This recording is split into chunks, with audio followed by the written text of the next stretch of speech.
We should say a few words about before we talk a little bit more about the aspects of love that we need to mention. Love, we had talked about previously in the first section about this idea of joy and pleasure and the confusion between the two, right? Love is something that is a complex experience. Love is something that ultimately is mixed up with a lot of different types of emotions. And in any particular relationship, these emotions go through a wide variety of different experiences. You couldn't, in fact, even from the point of meeting someone, right, and having this relationship develop more and more deeply, the experiences or the emotions that we talk about love, if we think about them, we would describe them in different ways. And as this relationship continues over time, right, the relationship becomes the initial intensity of the relationship, or of what we would call love, seems to wane in its at least in terms of its novelty. But there are these emotions, and this roller coaster really of emotions is associated with love. But I would say that even though we call them love, and this is really what most of the poetry, not all, most poetry or most of songs and such focus on, are the feelings. The feelings are really the fruit of love, or the fruit of aspects of love. Sometimes the feelings that we call love are closer to pleasures than they are to real, authentic love. What we have to recognize then is that when we talk about love, the more real love is, the more authentic love is, the more the emotions will move from things that seem more like pleasure to authentic joy. Right? And we'll be able to experience that. The joy will continue after the encounter with our beloved is over, right? I mean, in a particular instance. In very early stages, right, that especially before we're sure about this commitment to a relationship, it will seem more like pleasure, because not very soon after leaving the person, we're going to start to wonder. And we're going to start to have the feelings of joy will start to abate. We will start to wonder whether or not there's a real commitment. And so we end up needing much more time with that other person. Right? As the feelings deepen, right, or as the love deepens, the feelings will become much more part of who it is that we are in the real sense, the authentic sense of joy.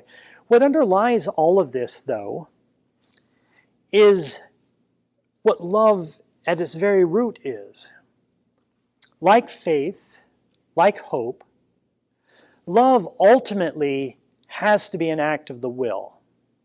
It does, right? If it's not primarily an act of the will, that all of these other experiences revolve around, then it can't be love. Right? We're commanded to love God with our whole heart, our whole soul, our whole self, right? And to love our neighbor as ourselves. You can't be commanded to feel a particular way. You can be commanded to act in a particular way. Okay, so it's an act of love, but what does this act of love entail? Okay, I love you, but I'm not sure what that means, right? I mean, we have a vague sense of what it means, but unless we ask ourselves more deeply what it really means, we will always fall short in reaching the goal that we have, which is ultimately to a full communion, a perfect communion with God and with one another. There are a couple of places in Scripture that we can look that give us a sense of what love is. And it's not a lot different than what we have talked about with regard to faith and hope. One of these is in John chapter 15. In John 15, Jesus is talking to his disciples, and he's talking about love. And he's describing ultimately what love means. In John chapter 15, this is before Jesus is about to suffer his passion. And he's describing to his disciples what it is that he expects of them. And he says, "This is my commandment for you, that you love one another as I have loved you."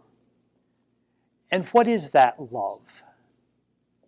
He says, "Greater love has no man than this, to lay down his life for his friends. You are my friends if you do what I command you. No longer do I call you servants, for a servant does not know what his master is doing, but I have called you friends." This is ultimately love. Love is this act of total self-gift. And Jesus is talking about this in terms of laying down his life for one another, right? This act of total self-gift. This is really ultimately what love is. It's an act of total self-gift. A giving of ourselves to the other, really for their own sake. Now, it may not necessarily be this act of the cross that Jesus does for us.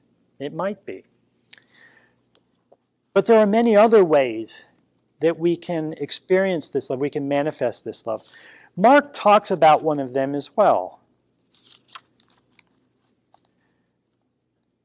Mark's gospel cites this experience that Jesus has with his disciples. They're sitting there looking at the treasury, right, within the temple. And the treasury is where people put their money in, right, for the upkeep of the temple, for the upkeep of the religious institutions within Israel. And Mark recounts the event this way. He says, "And Jesus sat down opposite the treasury and watched the multitude putting money into the treasury. Many rich people put in large sums, and a poor widow came and put in 2 copper coins, which make a penny. And he called his disciples to him, and he said to them, 'Truly I say to you, this poor widow put in more than all of those who were contributing to the treasury.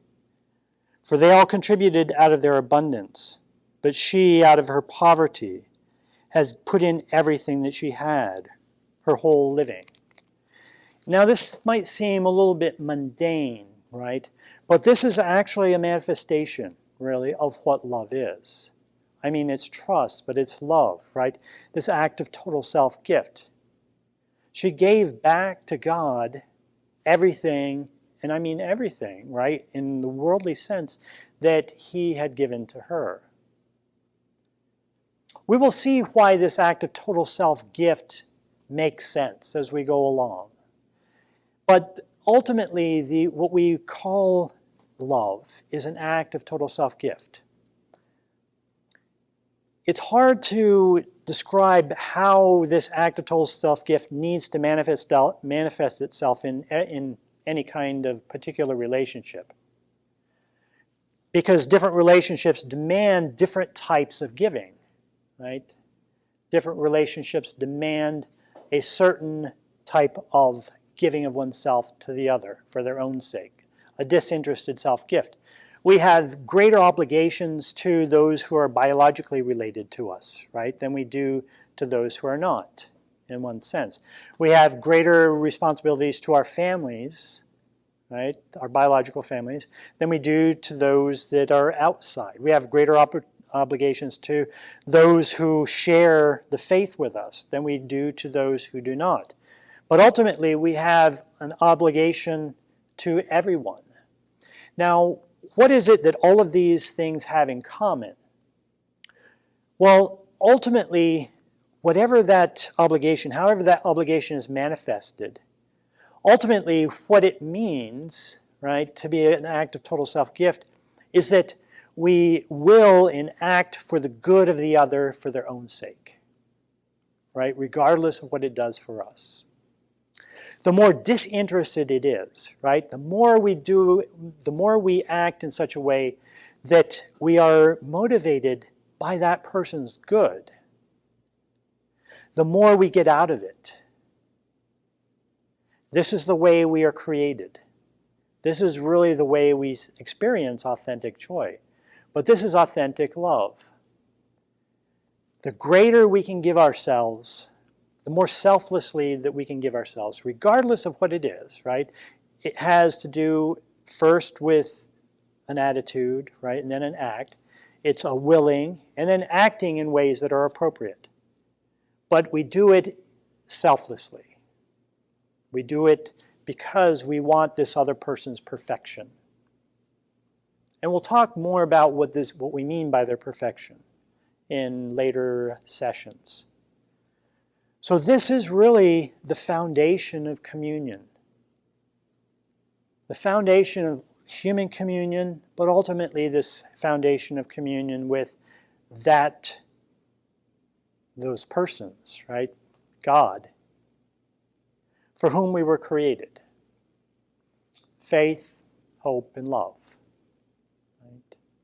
And as St. Paul says, the greatest of these, the one that is necessary, without which the other two have no meaning, right? No efficacy, is love. They all come together, but they are all three human, right? They're all three human, but they all three have the capacity to be supernaturalized, divinized, to be able to allow us to love and to give ourselves, to trust in ways that go beyond simple human limitations, beyond really simple human capacities.